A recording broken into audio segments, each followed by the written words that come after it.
Egunon Deneri, bonjour à toutes et bonjour à tous. Tout d'abord, je voudrais remercier le président du Blissard de me laisser intervenir au sein de votre réunion et je vais vous présenter la Chambre de commerce. Notre Chambre de commerce a trois missions essentielles. D'abord son cœur de métier, c'est l'appui économique, le développement économique. Nous sommes intervenus auprès de 21 600 entreprises uniquement l'année dernière, en 2014. C'est vous dire le besoin de proximité des entreprises et d'appui. Ensuite, notre deuxième mission, c'est tout ce qui est formation. Nous avons une école d'ingénieurs, Estia, qui est devenue la 30e école d'ingénieurs sur 240 en 15 années. Nous avons Kej Bachelor, qui est le premier bachelor en France. Et ensuite, nous faisons tout ce qui est centre d'études de langue, formation continue. Et troisième axe important, c'est la gestion d'équipements. Nous gérons le port de commerce de Bayonne, qui est le 9e port de commerce de France, le 5e par le réseau ferré, 3500 personnes employées sur ce port de manière directe ou indirecte, 536 millions d'euros de revenus redistribués. Nous gérons aussi le port de pêche de Saint-Jean-de-Luz, 5 pépinières d'entreprises et 3 plateformes technologiques. Voilà en résumé, mais vous pouvez aller voir plus en détail ce que fait la Chambre de commerce sur notre site bayonnecci.fr. Alors, en ce qui concerne le PCI, on pose la question, est-ce que la CCI et le tissu économique sont-ils dans leur rôle quand, à la demande du préfet, eh bien, ils se prononcent sur le PCI unique et le fonds savoir. Ce qui pourrait d'ailleurs se résumer par l'économie peut-elle ou doit-elle faire de la politique territoriale, on va dire. Bon, mais écoutez, moi je pense que dans une démocratie moderne, tout citoyen a le droit de donner son avis sur les institutions de son pays et de son territoire. Et cela est encore plus vrai pour la Chambre de commerce et d'industrie qui représente, je vous le rappelle, quand même 15 700 entreprises, lesquelles entreprises assurent 54% de la ressource fiscale des communautés de communes du Pays Basque et même 60% de la ressource fiscale de l'agglomération Côte Basque-Adour. Et j'ajoute qu'une démission que la loi confère aux chambres de commerce et d'industrie, justement, est de donner un avis au pouvoir public. Donc je pense que nous sommes légitimes à participer à ce débat, essentiel d'ailleurs pour l'avenir du Pays Basque, et à formuler un avis qui, je le rappelle, a été adopté à l'unanimité par notre assemblée plénière donc du 2 octobre. La Chambre de commerce et le tissu économique, on va nous dire, est-ce que vous disposez d'informations suffisantes pour donner un point de vue, pour vous prononcer sur le sujet écoutez, moi je pense que tous les avis que prend notre Chambre de commerce et d'industrie sont le fruit justement d'une analyse plutôt approfondie. D'ailleurs, pour la seule année 2014, nous avons produit pas moins de 32 études, d'ailleurs pour une meilleure connaissance économique de notre territoire. Ainsi, nous avons pu alerter les pouvoirs publics sur les conséquences, par exemple, sur la révision des valeurs locatives qui déterminent les impôts locaux qui sont versés par les entreprises. En ce qui concerne la création d'un EPCI unique en Pays Basque, l'avis favorable que nous, Chambre de commerce, nous avons émis s'est appuyé en fait sur nos propres études, s'appuyer sur le rapport évidemment d'expertise du cabinet Acadie, commandé par le Conseil des élus du Pays Basque, et sur 3 études qui ont été réalisées par les services de l'État et notamment par la direction des finances publiques et qui portent sur les compétences, la gouvernance et sur les conséquences, je dirais, financières et fiscales de l'EPCI unique. On peut donc dire que celui aujourd'hui qui veut agir est très largement éclairé et informé des modalités, je dirais, et des conséquences d'un EPCI unique. Mais cela, évidemment, ne va pas remplacer la volonté d'agir et d'aller de l'avant. En ce qui concerne la motion que la Chambre de commerce a votée à l'unanimité. Le préfet des Pyrénées-Atlantiques, au nom de l'État, a proposé aux élus du Pays Basque la création d'un établissement public de coopération intercommunale regroupant l'ensemble des communes du Pays Basque, doté de la personnalité morale et d'une fiscalité propre. Et donc, après avoir pris connaissance du rapport d'expertise sur, je dirais, l'hypothèse de création d'un EPCI unique en Pays Basque, commandé d'ailleurs par le Conseil des élus, de l'analyse financière de la simulation fiscale réalisée par les services de l'État, bien notre Chambre de commerce et d'industrie, qui s'est réunie le 2 octobre 2015, s'est prononcée en faveur justement de cet EPCI unique au Pays Basque. Et cette décision s'appuie sur plusieurs analyses.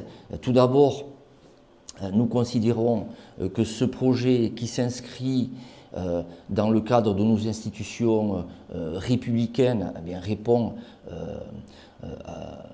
à une revendication historique du Pays Basque et surtout au souhait maintes fois exprimé des élus et de notre Chambre de commerce et d'industrie de justement disposer d'une gouvernance unique à l'échelle du Pays Basque, donc sous forme d'une institution ayant la personnalité morale, dotée d'une fiscalité propre et bénéficiant aussi de larges compétences.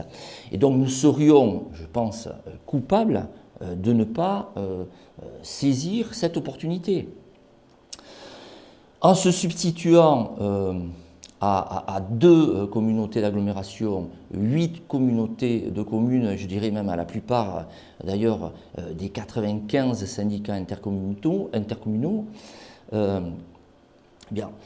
ce projet est une réponse à la demande, je pense, pressante des entreprises et de nos concitoyens de simplifier le paysage institutionnel et administratif actuel et donc en fait de diminuer les dépenses de fonctionnement de nos institutions publiques par une mutualisation des moyens. Et donc la création d'une gouvernance unifiée du Pays Basque apparaît, je pense, encore plus nécessaire aujourd'hui, avec la création de la grande région Poitou-Charentes, Aquitaine, Limousin, dont la superficie, imaginez, est équivalente à celle de l'Autriche et la population à celle du Danemark. Donc la communauté du Pays Basque pourra, je pense, intégrer à ce moment-là le club des principales intercommunalités françaises et donc s'affirmer donc auprès de la région où se décident justement les grands équipements structurants, les programmes de développement économique, tout ce qui est politique de formation. Voilà. Et donc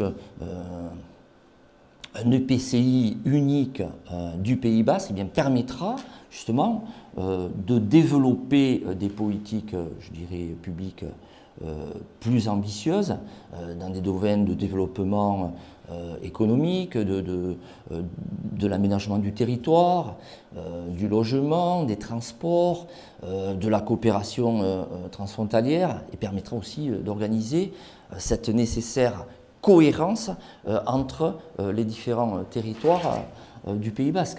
Alors, sur la problématique que j'entends souvent revenir sur l'impact financier et fiscal, justement, de l'EPCI unique. L'argument fiscal est utilisé, je pense, par certains comme un épouvantail contre la création de l'EPCI unique au Pays Basque. Alors, c'est sûr, compte tenu, je dirais, de certaines craintes légitimes, d'ailleurs, que suscite l'impôt auprès des entreprises et des citoyens que nous sommes tous, bon, c'est un argument facile et je pense qu'il n'a pas lieu d'être. Moi, je l'affirme par une analyse approfondie du dossier, en m'appuyant sur les données que tout le monde peut vérifier. La préfecture est et la direction des finances publiques ont réalisé un travail remarquable sur les conséquences financières et fiscales de la création d'un EPCI unique, que tout le monde d'ailleurs peut consulter aujourd'hui sur Internet très facilement. Et ce souci de transparence, d'ailleurs, qui convient, à mon sens, de saluer, ne prend personne en défaut et permet d'ailleurs à l'ensemble de nos élus de décider en toute connaissance de cause. Et donc la création d'un EPCI unique du Pays Basque ne génère ni augmentation du produit global de l'impôt, ni augmentation de la fiscalité globale. Et donc en ce qui concerne les différences de taux observés d'ailleurs entre les communautés de communes, la loi d'ailleurs prévoit un lissage, c'est-à-dire un rapprochement des taux qui peut s'étaler sur une période je crois, de 4 à 12 ans. Et c'est aux élus de l'EPCI unique de décider justement de cette durée. Et j'ajoute d'ailleurs, et ça me paraît fondamental pour la fiscalité des entreprises, c'est-à-dire ce qui concerne la CFE, indépendamment de la création de l'EPCI unique, une révision des valeurs locatives des locaux professionnels, et vous le savez, l'ensemble des maires le savent pertinemment, a été lancée sur le plan national.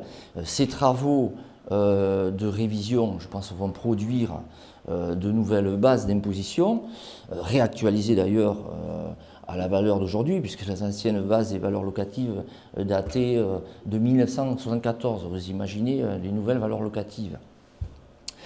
Donc, moi je pense que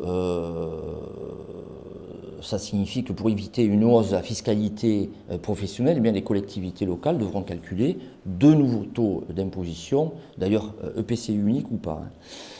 Voilà. En conclusion sur ce point, mais je dirais qu'en se substituant à 10 communautés de communes et à la plupart des 95 syndicats intercommunaux, eh bien, l'EPCI unique du Pays Basque est un formidable outil de diminution des dépenses publiques de nos institutions publiques par une mutualisation des moyens et en conséquence d'une maîtrise de la fiscalité locale. Alors un autre point d'achoppement aussi que j'entends parfois, c'est sur la gouvernance. Il est certain qu'il s'agit de mettre en place une représentativité équitable des communes. La représentativité des communes dans la gouvernance de l'EPCI est une question, c'est sûr, qui est importante, et pour que ça marche, il faut que le système de gouvernance soit équitable, mais aussi il faut qu'il soit efficace. Et donc si toutes les communes et si tous les territoires du Pays Basque doivent être représentés, comme le prévoit d'ailleurs la loi, je pense qu'il est nécessaire, par souci d'équité et d'efficacité, de aussi tenir compte du poids démographique des communes. La loi et le projet présenté par le préfet permettent, je pense, d'atteindre cet objectif. Le mode de gouvernance est parfaitement expliqué, aussi bien d'ailleurs dans le rapport Acadie du Conseil des élus que dans le rapport du préfet. D'ailleurs, on distingue deux instances de gouvernance.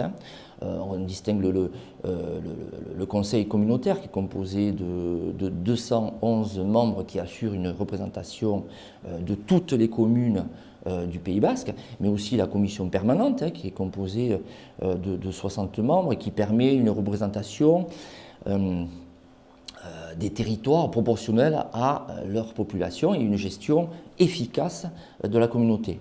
Et donc, si les décisions stratégiques comme le budget sont adoptées par le conseil communautaire, il revient à la commission permanente de gérer la communauté et donc de prendre des décisions par délégation du Conseil. Et on notera d'ailleurs que ce dispositif, ce n'est pas une nouveauté, existe déjà au Conseil régional et au Conseil départemental, qui fonctionne avec une assemblée et une commission permanente. Voilà. Alors j'espère, vous l'avez compris, je suis assez impliqués sur ce sujet. Nous, à la Chambre de commerce, nous regardons le PCI unique d'un œil très attentif. Et je vous dirai en conclusion, uni, le Pays basque comptera. Divisé, il ne pèsera pas.